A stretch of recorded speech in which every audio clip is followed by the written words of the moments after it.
2. 교학품. 옛날 부처님께서 사위국 기원정사에 계셨다.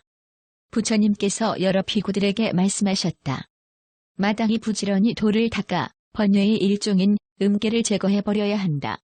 마음이 밝고 정신이 안정되면 온갖 괴로움을 면할 수 있느니라. 그때 어떤 비구는 뜻을 밝게 통달하지 못하여 배불리 밥을 먹고 방에 들어가 문을 닫고 조용히 자고 있었다. 그는 몸만 사랑하고 마음의 쾌락만 추구할 뿐 덧없음을 관찰하지 않고 아득한 어둠 속에서 밤낮 없이 게으르기만 하였다. 그런데 이래 뒤에는 그 목숨이 끝나게 되어 있었다. 부처님께서는 그를 가엾게 여기시고 또 나쁜 길에 떨어질 것을 염려하여 곧 그의 방에 들어가 손가락을 퉁겨 깨우시고 말씀하셨다. 깨어나라, 어째서 잠만 자는가. 벌소라고동, 조개, 좀벌레 따위는 온갖 더러운 것 덮어 숨기고서 미혹하여 제 몸이라 생각한다. 어찌 상처를 입었으랴만 마음이 마치 큰 병에 걸린 듯 고통스러워 갖가지 재앙과 어려움 만나도 도리어 잠만 자고 있구나. 깊이 생각하고 방일하지 않으며 인을 행하고 인의 자취 배우면 이로 말미암아 근심이 없어지리니 늘 기억하여 제 욕심 없애야 하네. 바른 견해를 배워 불안하도록 힘쓰면 이것이 세간의 등불이 되고 몇천 배의 복이 생겨 마침내 나쁜 길에 떨어지지 않으리. 비구는 이 개송을 듣고 곧 놀라 잠에서 깨어 부처님께서 친히 가르치신 것을 보고는 더욱 공경하고 송구스러워하였다.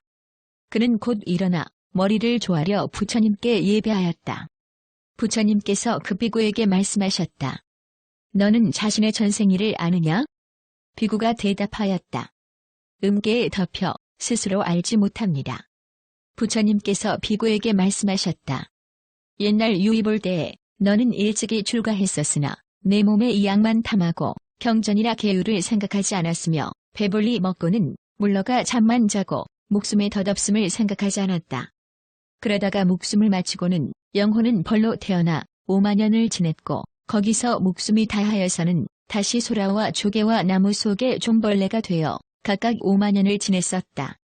어둠 속에서 이네가지 벌레로 생장하는 동안 몸을 탐하고 목숨을 사랑하며 그윽한 곳을 즐기며 살았었다.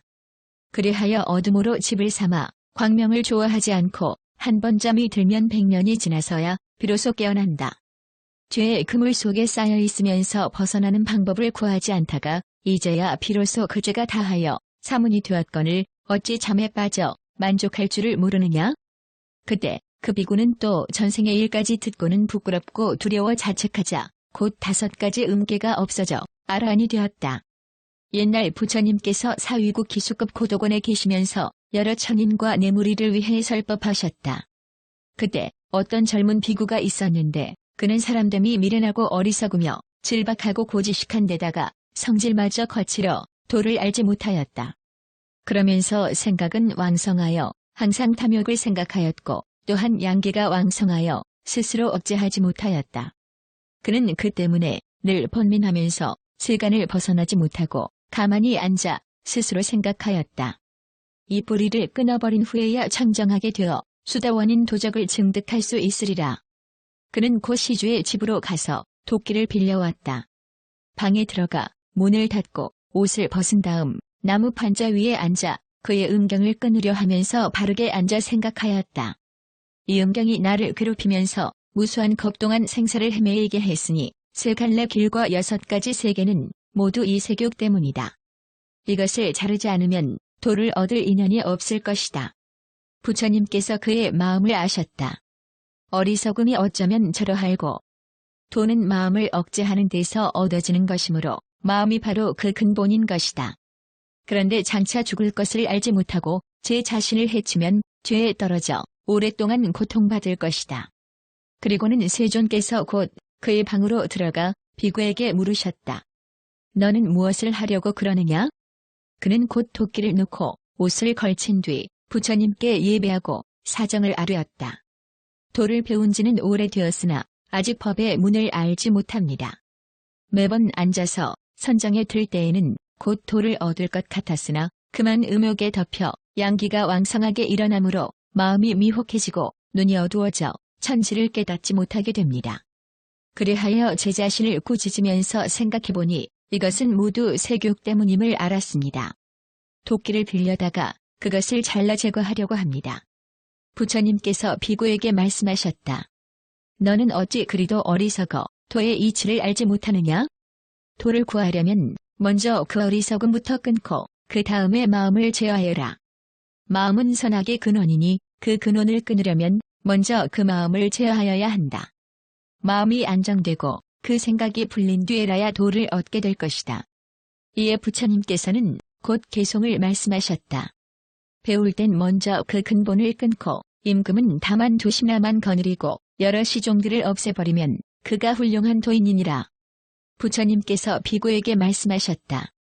12가지 인연은 어리석음을 근본으로 삼는다. 어리석음은 무죄의 근원이요 죄는 온갖 행의 근본이다. 그러므로 먼저 어리석음을 끄는 뒤에야 비로소 뜻이 안정될 것이다. 부처님께서 이렇게 말씀하시자 그 비구는 몹시 부끄러워 제 자신을 꾸짖으면서 아뢰었다. 저는 어리석고 미혹하여 오랫동안 옛 말씀을 알지 못하였기 때문에 이렇게 되었습니다. 지금 부처님의 말씀은 매우 미묘합니다. 그는 안을 사유하여 바른 선정에 들어 수식관인 안반으로 마음을 지켰다. 마음을 억제하고 정을 항복받고 온갖 욕심을 막아 곧 안정된 마음을 얻어 부처님 앞에서 아라한을 체득하였다. 옛날 부처님께서 나열기국 영취산 속에 머무시면서 여러 천인들과 국왕과 대신들을 위해 감로법을 말씀하셨다. 그때 어떤 비구가 있었는데 곧세고 용맹스럽고 씩씩하였다. 부처님께서는 그의 뜻을 아시고서 그를 산 뒤에 있는 귀신 골짜기로 보내 나무 밑에 앉게 하고 호흡을 세면서 선정을 구하게 하셨다. 호흡의 길고 짧음을 헤아리되 안반으로 뜻을 지켜 구하는 마음을 끊고 괴로움을 없애야 열반을 얻을 수 있느니라. 비구는 부처님의 가르침을 받고 그 골짜기에 앉아 마음의 안정을 얻으려 하였으나 그 산 속에서 다만 귀신의 말소리만 들릴 뿐 형상은 보이지 않았다. 단지 그 음성만 들리는 두려움에 숨을 죽였고 겁이 나서 스스로 안정을 얻을 수가 없었다. 그래서 마음으로 뉘우치고 돌아가려 하다가 스스로 생각하였다. 나는 집에 있으면 대부호의 종족이다. 그런데도 억지로 출가하여 도를 배우면서도 유독 편안한 곳을 얻으려 하는구나. 지금 귀신이 사는 깊은 산 중엔 아무도 반도 없고 또 다니는 사람도 없으며 단지 귀신들만 자주 와서 사람을 두렵게 하는구나. 생각이 이에 미치기도 전에 세존께서 그의 곁으로 오셔 한 나무 밑에 앉아 그에게 물으셨다. 내 홀로 여기에 있으면서 아무 두려움도 없었느냐? 비구는 머리를 조아리며 아뢰었다.